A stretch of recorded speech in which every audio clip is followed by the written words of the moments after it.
ఇక మీద గోవు మాంసం తినాలనుకునే వారికి చావు తప్పదు. అహ్మదాబాద్ ఎల్డీ యూనివర్సిటీకి చెందిన ధ్రువ్ పటేల్ ఈ మధ్యనే భారతదేశంలోని పశుపోషణ ప్రాముఖ్యతను దృష్టిలో ఉంచుకుని ఒక రసాయనాన్ని తయారు చేశారు. ఈ రసాయనం పశువులకు యాంటీవైరస్లా పనిచేయనుంది. దీన్ని తయారు చేయడానికి ఆయనకు దాదాపుగా 2 సంవత్సరాలు పట్టింది. ఈ రసాయనాన్ని ఇంజెక్షన్ రూపంలో ఆవులకు ఎక్కించనున్నారు.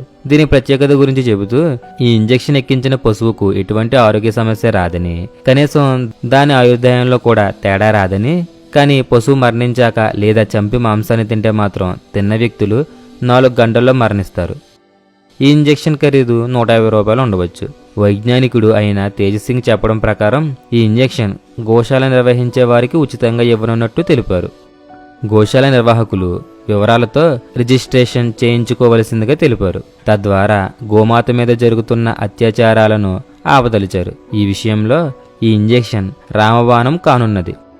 ఈ విధంగా గోమాతని రక్షించుకోవడం కోసం idcehmd@gmail.comకి వివరాలతో మెయిల్ చేసి రిజిస్టర్ చేసుకోగలరు.